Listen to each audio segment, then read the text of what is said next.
So welcome to Dynamic Foundry Group. Today we are going to see a small video on factors affecting bentonite additions in green sand, that is optimizing bentonite addition. I am Sandeep Kulkarni. Welcome you all to this small video.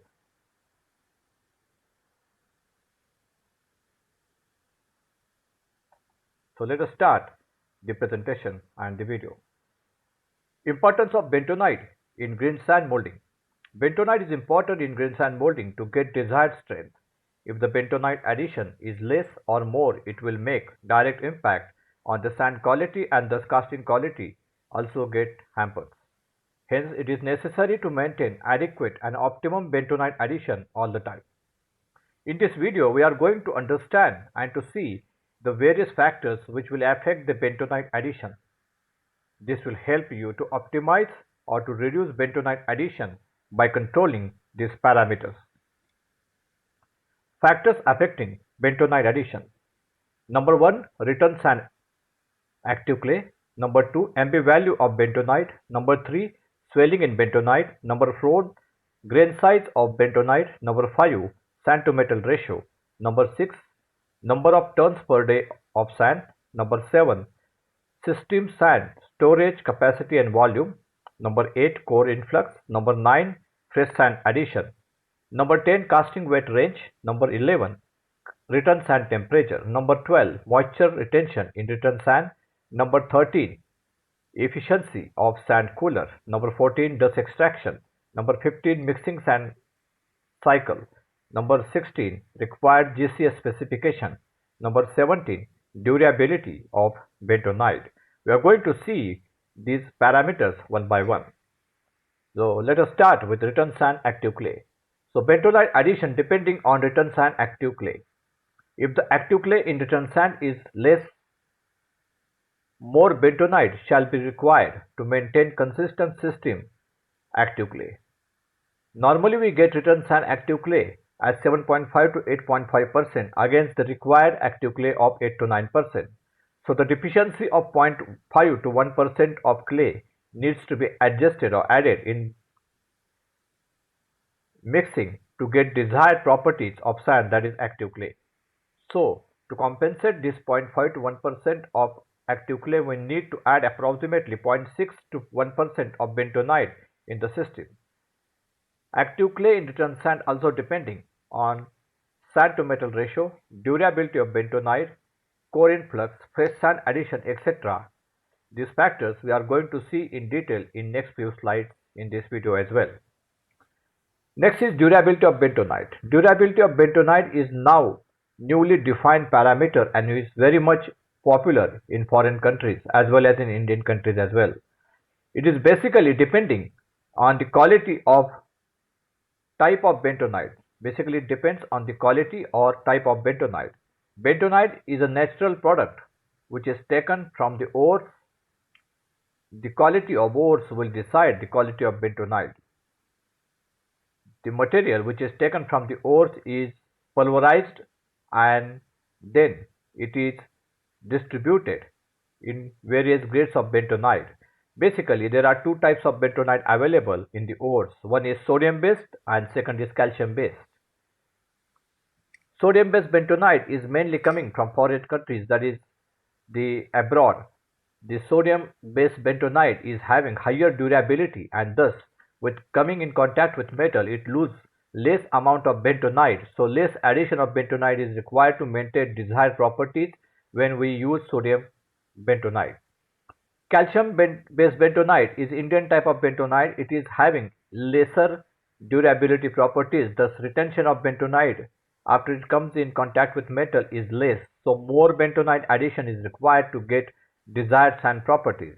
So durability of bentonite is very important, and which type of bentonite you are using, it will decide the retention of bentonite and it will also decide the addition required to maintain the sand properties or active clay or GCS in your sand system as well. Next is MB value of bentonite.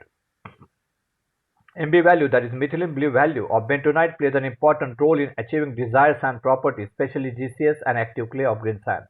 Most desired value is above 400. However, Bentonite available in the market in various grades right from 350 to 430 MB value. Higher is the MB value, better will be the GCS and active clay, and hence addition and consumption get optimized, or it will get reduced as MB value get increased. Swelling in bentonite. Swelling properties in bentonite plays an important role as it will decide the binding ability of bentonite with the sand grains. Desired swelling capacity is minimum 27 cc, and if it gets above 30 cc, up that is up to 30 to 34 cc, it will give best results, and thus addition and consumption of bentonite get optimized. Grain size of bentonite. This is most often neglected part of bentonite testing, and most of the foundries does not carry this test and miss out these observations. Here the grain size of bentonite is nothing but the retention percentage of bentonite from 75 micron sieve. If the retention is less than 85%, then it is it means it does not carry enough percentage of bentonite in the powder form, and which affects the performance of the bentonite, and thus more addition of bentonite required to achieve desired active clay or GCS in the green sand. If the fine in the bentonite is more than the bentonite binding on the sand grains will be better, resulting in less consumption of bentonite. So you have to take some say 100 grams of bentonite and put it into 75 mesh. Whatever is coming from the 75 mesh should be 85, minimum 85%.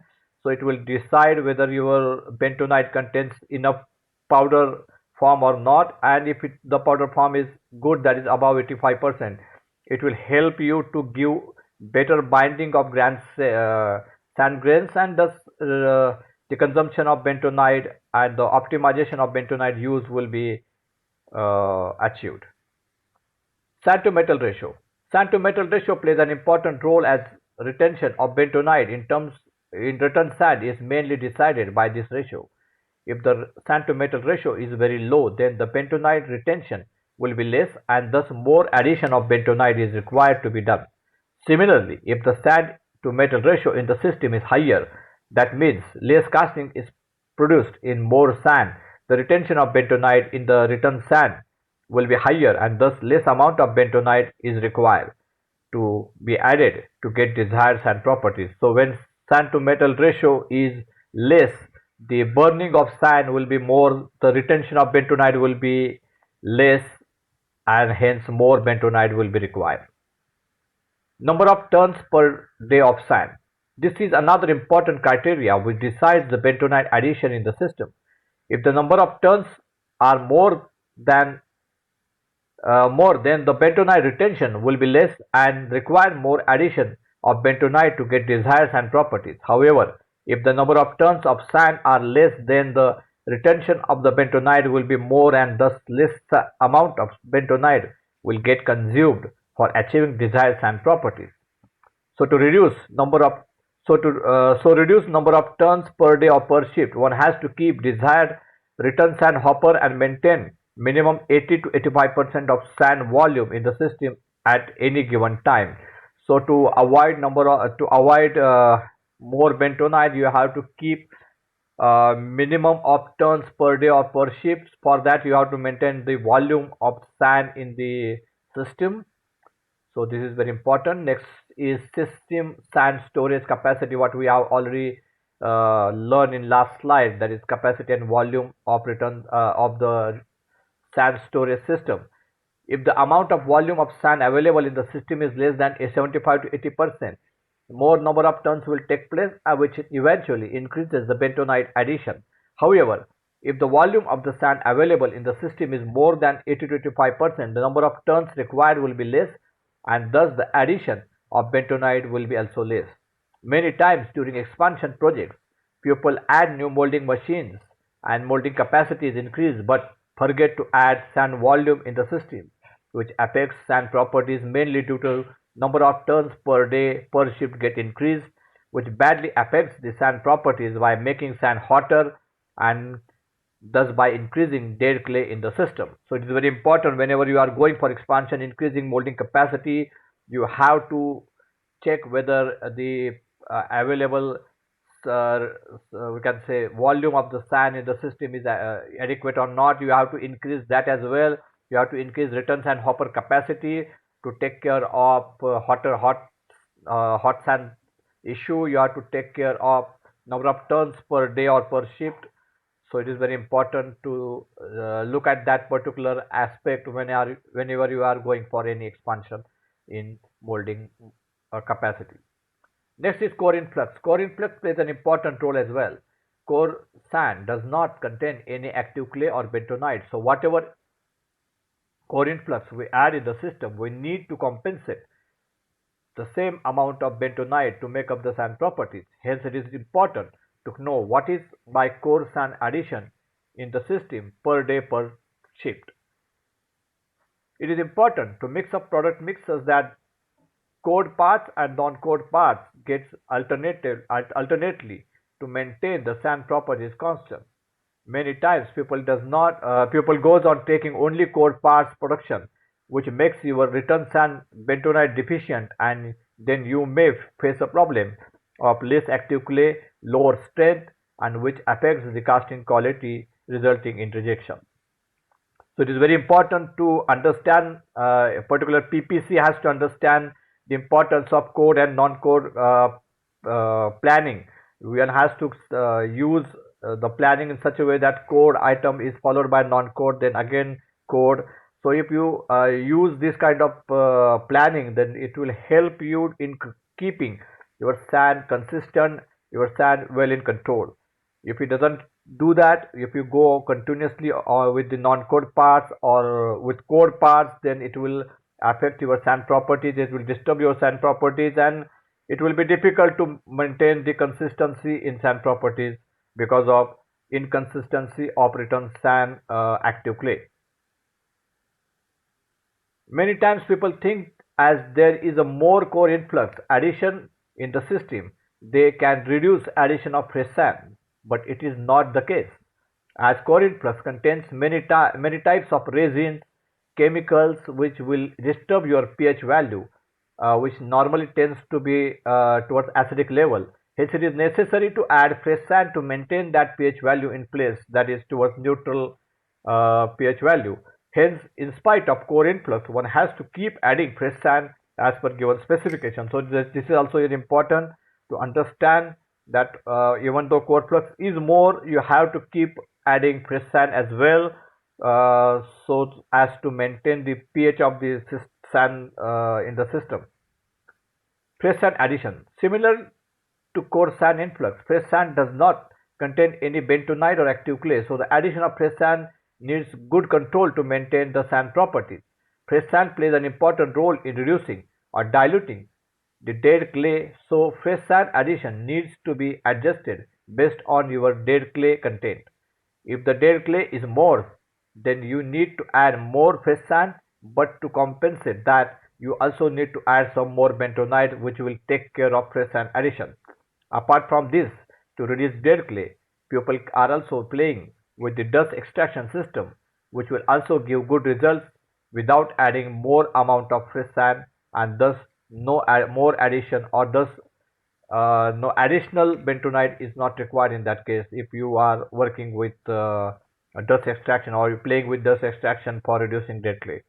So addition of fresh sand is very important as well. You have to take care of that as well, and the amount of addition of fresh sand will also decide what quantity of bentonite you have to add. The more fresh sand you add, you have to add more bentonite. So try to keep fresh sand addition at optimum level so that bentonite addition also get optimized. Casting weight range. Casting weight range also plays an important role. If the casting weight range is on lower side, say below 25 to 50 kg, the retention of bentonite will be more. If the weight range of the casting is more than 50 kg up to 100 kg, the sand volume around the casting get hotter, and which burns the bentonite more, and so the retention of the bentonite will be less. So the requirement of bentonite to achieve desired sand properties will be more in the case of highly weight casting. So what is your weight range of the casting of your foundry also is important. It will also decide the bentonite addition as well. So this is similar to sand to metal ratio, but related. to individual casting range. So to understand what kind of casting you are producing, what is your casting range, is also important to know for evaluating your bentonite addition and for optimizing your bentonite addition. The castings are smaller in range, you may need less percentage of bentonite to add, and casting range is higher, that is the castings are highly weighted, then you may have to add little more bentonite percentage to maintain the sand properties, because the retention will be less because of it will get more sand burning. Return sand temperature. Return sand temperature is also important factor as it decides the how much amount of free water to be added. Less is the return sand temperature, less free water required, and hence thus the less amount of bentonite is required to be added. More is the return sand temperature, more amount of free moisture to be added or needed, thus more amount of bentonite is required. Return sand temperature mainly depending on the distance of sand travel after the shakeout to the return sand hopper, sand cooler efficiency, sand to metal ratio, sand volume in the system, casting weight range, etc. All these factors we are already going to see separately in this video. Some of them already we have discussed, and some of them are we are going to discuss in later slides. So all these factors will decide the return sand temperature, and return sand temperature in turns will decide the percentage of addition of bentonite. So all these factors are very important. You have to control each and every factor. All those factors are interrelated, interconnected. So if you control these factors, definitely your bentonite consumption will be less. You can optimize them, and you can save the cost as well. Efficiency of sand cooler. Efficiency of sand cooler is important to maintain the return sand temperature. If the sand cooler is not efficient, the temperature drop during the sand travel from punch out to storage hopper will be less. This will increase the return sand temperature. We already seen the effect of higher return sand temperature on the bentonite, so it is important to have efficient cooling of sand during the travel and thus maintaining the return sand temperature. Dust extraction. Dust extraction is also important in optimizing bentonite addition. More amount of dust you take out from the system, your bentonite addition will be more. However, if 100% dust remains in the system, then your dead clay will be higher, and then you will also find or face quality issues in the casting. So it is important to maintain the dust extraction system at optimum level. If there is no such thumb rule as well, but you can say for dust extraction it will depending on foundry to foundry, but about keeping dust extraction setting at around 30 to 70% will help you in optimizing the bentonite consumption, and also help you in controlling the dead clay as well of the your sand system by extracting necessary fine particle from the system.